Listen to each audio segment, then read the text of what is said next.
Savez-vous quel est le secret des personnes âgées qui dorment profondément toute la nuit, alors que d'autres passent des heures éveillées à fixer le plafond? Ce n'est pas une question de génétique, ni de chance. Ce sont 4 habitudes simples que n'importe qui peut commencer dès aujourd'hui. Et le plus surprenant, c'est que beaucoup font exactement le contraire, sans se rendre compte qu'ils sabotent leur propre repos. Restez avec moi, car ce que vous allez découvrir dans les prochaines minutes pourrait transformer vos nuits à jamais. Avant de continuer, j'aimerais vous demander quelque chose d'important. Si vous n'êtes pas encore abonné à notre chaîne, faites-le maintenant s'il vous plaît. Cet espace est pour vous, pour nous, pour partager des expériences et apprendre ensemble. Et j'aimerais mieux vous connaître, pourriez-vous écrire votre âge dans les commentaires? Ce n'est pas seulement de la curiosité, c'est parce que je veux mieux comprendre qui est de l'autre côté de l'écran, ce dont vous avez besoin, ce qui vous préoccupe. Chaque commentaire m'aide à créer du contenu plus utile pour vous. Votre participation construit cette communauté, et croyez-moi, chaque voix compte. Chacun d'entre vous est important ici. Dans cette vidéo, nous allons parler de 4 habitudes concrètes, pratiques et éprouvées qui aident les personnes entre 65 et 85 ans à mieux dormir chaque nuit. Ce ne sont pas des trucs magiques ni des solutions compliquées. Ce sont des actions simples que vous pouvez intégrer dès aujourd'hui. Je vais vous raconter des histoires vraies de personnes comme vous, qui étaient désespérées de bien dormir, et qui ont finalement réussi. Nous allons comprendre pourquoi ces habitudes fonctionnent, et surtout, comment les appliquer dans votre vie sans effort. Alors installez-vous confortablement, car cela va être révélateur. Commençons par la première habitude, et peut-être la plus importante de toutes, établir une routine de lumière naturelle le matin. Cela semble simple, n'est-ce pas? Mais laissez-moi vous raconter l'histoire de Françoise, une dame de 73 ans qui avait tout essayé pour mieux dormir. Des comprimés, des tisanes, de la musique relaxante, rien ne marchait. Elle se réveillait 5 ou 6 fois chaque nuit, et le matin elle se sentait plus fatiguée qu'en se couchant. Un jour, sa petite fille lui a suggéré quelque chose qui lui a semblé absurde, sortir dans le jardin chaque matin pendant 20 minutes, dès le réveil. Françoise a pensé que c'était ridicule, mais elle était tellement désespérée qu'elle a décidé d'essayer. Que s'est-il passé? Après 2 semaines, Françoise a commencé à remarquer quelque chose d'incroyable. Elle commençait à ressentir de la fatigue plus tôt le soir, naturellement, sans forcer. Et le meilleur, elle dormait 6 heures d'affilée sans se réveiller. Pourquoi cela a-t-il fonctionné? Notre corps possède une horloge interne, comme un chef d'orchestre qui coordonne tout ce qui se passe en nous. Cette horloge a besoin de signaux clairs pour savoir quand c'est le jour et quand c'est la nuit. La lumière du soleil le matin est le signal le plus puissant que nous puissions lui donner. Quand nos yeux reçoivent cette lumière naturelle tôt dans la journée, le cerveau comprend, c'est l'heure d'être éveillé et actif. Et environ 14 ou 15 heures plus tard, ce même cerveau commence à produire une substance qui nous donne sommeil, nous préparant à dormir. C'est comme programmer un réveil, mais à l'envers. Maintenant, vous n'avez pas besoin de faire de l'exercice intense ni de marcher des kilomètres. Françoise s'asseyait simplement dans son jardin avec une tasse de café, profitant du soleil sur son visage. Même les jours nuageux cela fonctionne, car la lumière naturelle est beaucoup plus forte qu'on ne l'imagine. L'important est de le faire tous les jours, à la même heure si possible. Cela apprend à votre corps un rythme constant. Réfléchissez, si chaque jour vous vous réveillez à des heures différentes, vous vous couchez à des heures différentes, votre corps est confus, il ne sait pas quand il doit se préparer à dormir. Certains d'entre vous pensent peut-être, mais je sors tous les matins faire les courses ou me promener. Parfait, c'est déjà un grand pas. Mais demandez-vous ceci, le faites-vous juste après vous être levé, ou attendez-vous quelques heures? La clé est de recevoir cette lumière le plus tôt possible après le réveil. Si vous vous levez à 7 heures, essayez d'être dehors avant 8 heures. Votre corps vous en remerciera le soir. Passons maintenant à la deuxième habitude, et celle-ci surprend beaucoup de gens, réduire les longues siestes pendant la journée. Je sais que pour beaucoup d'entre vous la sieste est sacrée, elle fait partie de la routine, quelque chose que vous avez fait toute votre vie. Et je ne vous demande pas de l'éliminer complètement. En fait, une courte sieste peut être merveilleuse, revigorante. Le problème, c'est quand cette sieste devient un sommeil profond de 2 ou 3 heures. Laissez-moi vous parler de Michel, un homme de 79 ans qui adorait sa sieste après le déjeuner. Il s'installait dans son fauteuil préféré et dormait profondément pendant 2 heures et demie, presque tous les après-midi. Il se sentait si bien après cette sieste, plein d'énergie pour l'après-midi. Mais la nuit, Michel se tournait et se retournait dans son lit jusqu'à 2 ou 3 heures du matin, frustré, en colère contre lui-même, sans comprendre pourquoi il ne pouvait pas dormir. Son épouse lui a suggéré que peut-être la sieste était trop longue, mais il résistait. « J'ai toujours fait la sieste, disait-il. Cela fait partie de ma culture, de ma vie. » Finalement, Michel a accepté de faire une expérience. Pendant 2 semaines, il a réduit sa sieste à seulement 30 minutes, mettant une alarme pour s'assurer de ne pas dépasser. Les premiers jours ont été difficiles, il se sentait irritable l'après-midi, avec moins d'énergie. Mais quelque chose d'extraordinaire a commencé à se produire. Vers le 3e jour, Michel a commencé à ressentir un vrai sommeil, ce sommeil profond et irrésistible, à 10 heures du soir. À la fin de la 2e semaine, il dormait comme il ne l'avait pas fait depuis des années. 8 heures complètes, se réveillant seulement une fois pour aller aux toilettes. Qu'est-ce que Michel a appris? Que le sommeil est comme un appétit. Si vous mangez trop en milieu d'après-midi, vous n'aurez pas faim au dîner. Si vous dormez trop pendant la journée, votre corps ne ressentira pas ce besoin profond de dormir la nuit. Les longues siestes consomment une partie de cette faim de sommeil qui devrait s'accumuler pendant la journée. Une sieste de 20 ou 30 minutes est rafraîchissante, elle vous donne de l'énergie sans voler le sommeil nocturne. Mais quand nous dépassons les 45 minutes, nous entrons dans des phases plus profondes du sommeil, et cela complique tout. Je sais que changer cette habitude peut être difficile, surtout si vous faites des longues siestes depuis des décennies. Mais demandez-vous ceci, préférez-vous vous sentir bien pendant 2 heures l'après-midi, ou dormir profondément toute la nuit? Parfois nous devons choisir. Et laissez-moi vous dire quelque chose, le sommeil nocturne est beaucoup plus réparateur que n'importe quelle sieste. Pendant la nuit, notre corps fait un travail incroyable de réparation, de nettoyage, de renouvellement. Les siestes ne peuvent pas remplacer cela. Y a-t-il quelqu'un ici qui a essayé de réduire ses siestes? Comment cela s'est-il passé? J'aimerais beaucoup lire vos expériences dans les commentaires. Et si vous n'avez pas essayé, qu'est-ce qui vous retient? Dites-le moi, car peut-être puis-je vous aider avec quelques conseils.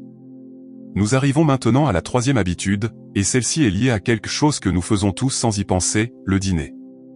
Il s'avère que non seulement ce que nous mangeons importe, mais aussi quand nous le mangeons. Manger tard ou manger en excès le soir peut complètement ruiner votre sommeil, et beaucoup de gens ne le savent pas. J'ai connu l'histoire de Monique, une femme de 82 ans qui vivait seule et avait développé une habitude particulière. Comme elle passait la journée occupée avec ses affaires, elle n'accordait pas beaucoup d'importance au déjeuner, elle mangeait peu ou parfois seulement un sandwich. Mais le soir, quand arrivait l'heure du dîner, elle préparait un repas abondant, complet. Elle aimait cuisiner, c'était son moment de plaisir. Elle dînait vers 8 ou 9 heures du soir, et allait se coucher 1 heure plus tard, se sentant satisfaite et rassasiée. Le problème était que Monique n'arrivait jamais à bien dormir. Elle ressentait un inconfort dans l'estomac, parfois des brûlures, et se réveillait plusieurs fois avec une sensation de lourdeur. Pendant des années elle a pensé que c'était normal à son âge, que le corps ne dormait simplement plus comme avant. Jusqu'au jour où, en parlant avec son médecin lors d'un contrôle de routine, elle a mentionné par hasard ses habitudes alimentaires. Le médecin lui a expliqué quelque chose que Monique n'avait jamais envisagé, son corps travaillait dur pour digérer toute cette nourriture juste au moment où il devrait se reposer. Le médecin lui a suggéré 2 changements simples. Premièrement, faire du repas de midi son repas principal, et laisser le dîner plus léger. Deuxièmement, dîner au moins 3 heures avant de se coucher. Monique a décidé d'essayer. Elle a commencé à préparer ses plats préférés à midi, quand elle avait plus de temps pour les apprécier. Le soir, elle mangeait quelque chose de léger, une soupe, une salade, peut-être un peu de poulet avec des légumes. Et elle dînait à 6 ou 7 heures, jamais plus tard. Les résultats ont été étonnants. En moins d'1 semaine, Monique a remarqué qu'elle dormait plus profondément. Elle ne ressentait plus cette lourdeur dans l'estomac, ni de brûlure. Elle se réveillait moins souvent pendant la nuit, et le matin elle se sentait vraiment reposée.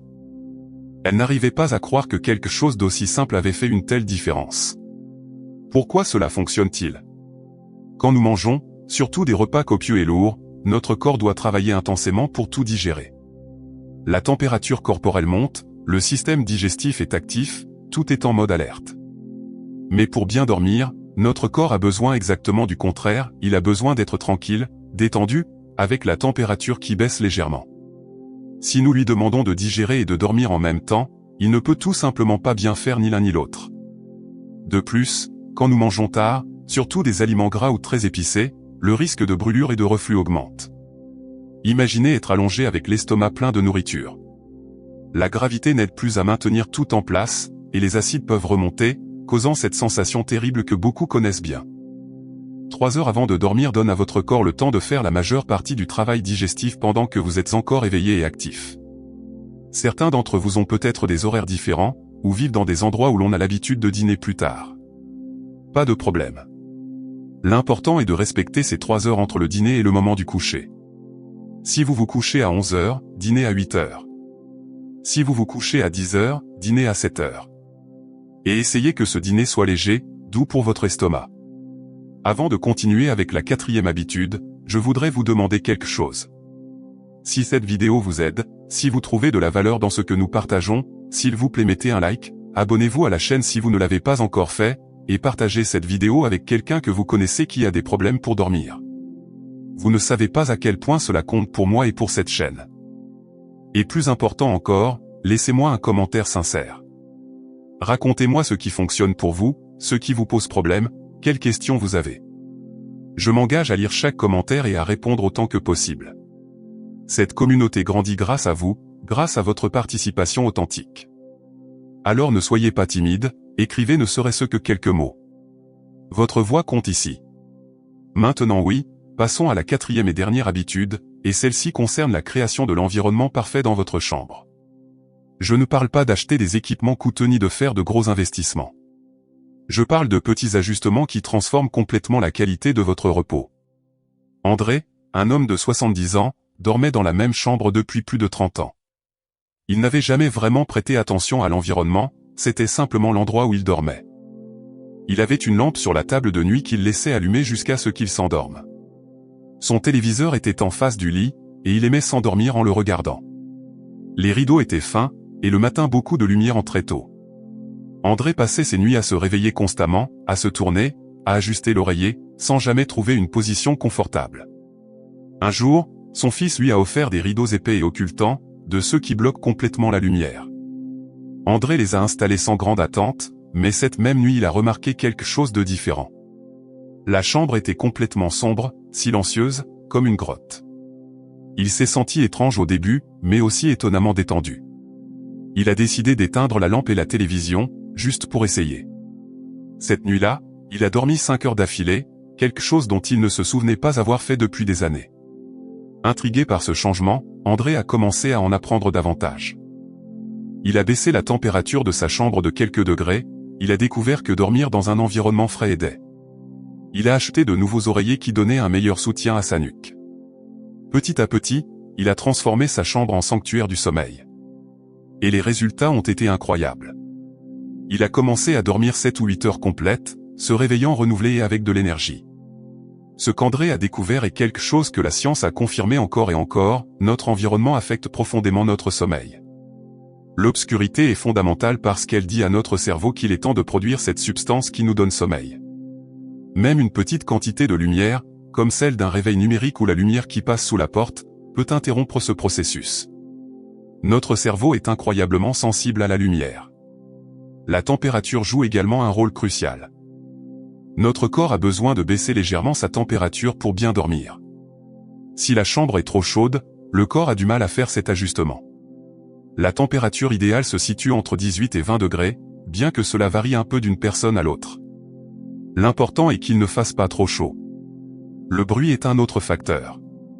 Si vous vivez dans une zone bruyante, envisagez d'utiliser des bouchons d'oreilles doux et confortables, ou un ventilateur qui génère un son constant et doux qui masque les autres bruits. Le silence absolu est idéal, mais si ce n'est pas possible, un bruit blanc constant est la deuxième meilleure option. Et enfin, votre matelas et vos oreillers. Je sais qu'il n'est pas facile de les changer fréquemment, ils peuvent être coûteux. Mais après plusieurs années, ils perdent leur fermeté et leur soutien. Si vous vous réveillez avec des douleurs au dos ou au cou, ou si vous sentez que vous vous enfoncez trop dans le lit, c'est probablement le moment d'envisager un changement. Vous n'avez pas besoin du matelas le plus cher du marché, juste un qui vous donne le soutien adéquat. Pensez à votre chambre comme à un refuge sacré, un lieu conçu spécifiquement pour le repos. Retirez la télévision si vous le pouvez, ou au moins ne l'utilisez pas avant de dormir. Gardez la chambre rangée et propre, car le désordre visuel affecte aussi notre capacité à nous détendre. Utilisez votre lit seulement pour dormir, pas pour travailler ni pour manger ni pour passer des heures sur le téléphone. Entraînez votre cerveau pour qu'il associe le lit exclusivement au sommeil. Et qu'en est-il des téléphones portables et des tablettes? C'est un sujet important. Beaucoup d'entre nous ont l'habitude de consulter le téléphone juste avant de dormir, ou même au lit. Le problème est que les écrans émettent une lumière bleue qui trompe notre cerveau, lui faisant croire qu'il fait encore jour. Cela retarde la production de cette substance qui nous donne sommeil, rendant plus difficile l'endormissement. Si vous devez vraiment utiliser votre téléphone le soir, activez le mode nocturne qui réduit la lumière bleue, ou mieux encore, laissez-le dans une autre pièce 1 heure avant de dormir. Maintenant, voici quelque chose d'important que je veux que vous compreniez. Ces 4 habitudes ne fonctionnent pas magiquement du jour au lendemain. N'espérez pas les appliquer aujourd'hui et dormir parfaitement cette nuit. Le corps a besoin de temps pour s'ajuster, pour apprendre ces nouveaux schémas. Donnez-lui au moins 2 semaines de constance avant d'évaluer les résultats. Et par constance, je veux dire faire ces habitudes tous les jours, pas seulement quand vous vous en souvenez ou quand vous en avez envie.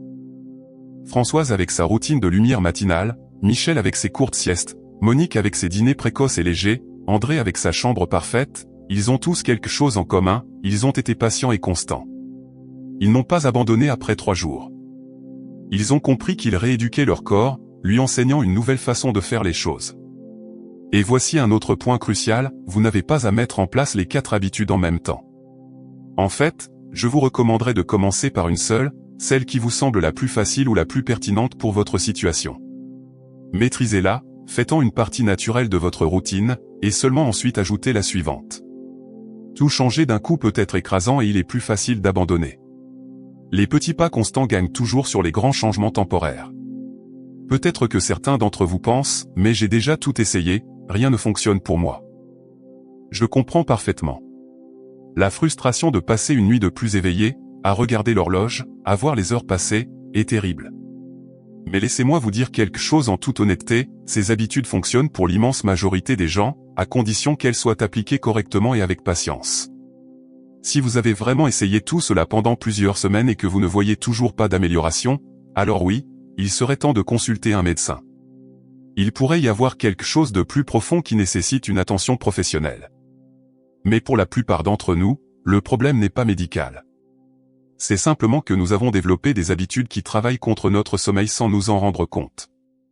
Et la bonne nouvelle, c'est que les habitudes peuvent être changées. Ce n'est pas facile, cela demande des efforts et de la discipline, mais c'est absolument possible. Vous avez le pouvoir de transformer vos nuits. Avez-vous une condition de santé qui affecte votre sommeil? Avez-vous remarqué que certains médicaments vous gardent éveillé? Dites-le moi dans les commentaires, car peut-être d'autres spectateurs ont des expériences similaires et nous pouvons nous entraider. Cette communauté est plus forte quand nous partageons nos luttes et nos triomphes. Laissez-moi partager quelque chose de plus que j'ai découvert en recherchant sur ce sujet. Bien dormir n'est pas un luxe, ce n'est pas quelque chose d'optionnel ni de secondaire. C'est absolument fondamental pour notre santé physique et mentale, surtout en vieillissant. Pendant le sommeil, notre cerveau se nettoie, éliminant les toxines qui se sont accumulées pendant la journée. Notre système immunitaire se renforce. Nos muscles se réparent. Nos souvenirs se consolident. Tout cela se produit pendant que nous dormons. Quand nous ne dormons pas bien, tout en souffre. Notre humeur décline, nous devenons plus oublieux, notre système immunitaire s'affaiblit, le risque de chute et d'accident augmente. Le manque de sommeil a même été lié à un risque accru de maladies chroniques. Je ne vous dis pas cela pour vous effrayer, mais pour que vous compreniez qu'améliorer votre sommeil est l'un des investissements les plus importants que vous puissiez faire pour votre santé. Et voici ce qui est magnifique, contrairement à beaucoup de choses liées à la santé, améliorer le sommeil est principalement sous votre contrôle. Vous n'avez pas besoin de médicaments coûteux, vous n'avez pas besoin de procédures compliquées. Vous avez besoin d'informations correctes et de la volonté de les appliquer de manière constante. Tout ce que je vous ai partagé aujourd'hui sont des outils simples et puissants qui sont à votre portée. Rappelez-vous, chaque nuit est une nouvelle opportunité. Si vous avez mal dormi hier soir, ne vous punissez pas pour cela. Aujourd'hui vous pouvez recommencer, en appliquant ces habitudes. Et si vous ne dormez pas parfaitement cette nuit, ce n'est pas grave. Le progrès n'est pas linéaire, il y aura de meilleures nuits et de moins bonnes nuits. L'important est la tendance générale, l'amélioration graduelle que vous remarquerez semaine après semaine. Quelque chose de plus que je veux souligner, ces habitudes n'améliorent pas seulement votre sommeil, elles améliorent votre qualité de vie en général. Quand vous dormez bien, vous avez plus d'énergie pendant la journée. Vous êtes de meilleure humeur. Vous appréciez davantage vos activités préférées. Vos relations s'améliorent parce que vous n'êtes pas irritable ni fatigué tout le temps. C'est comme un effet domino positif qui touche chaque aspect de votre vie. Et pensez à ceci, quand vous dormez mieux, vous pouvez être plus indépendant. Vous avez l'énergie pour faire les choses que vous aimez, pour prendre soin de vous, pour profiter de vos petits-enfants ou de vos loisirs. Le sommeil est littéralement la base sur laquelle tout le reste de votre journée se construit. Maintenant je veux vous parler de quelque chose que peu de gens mentionnent, le lien entre le sommeil et le sens de la vie. Quand nous ne dormons pas bien, tout semble plus difficile, plus lourd, moins significatif. Mais quand nous nous reposons correctement, nous retrouvons cette étincelle, cette sensation que cela vaut la peine de se lever chaque matin. Le sommeil ne répare pas seulement notre corps, il renouvelle aussi notre esprit, notre motivation, notre désir de vivre pleinement.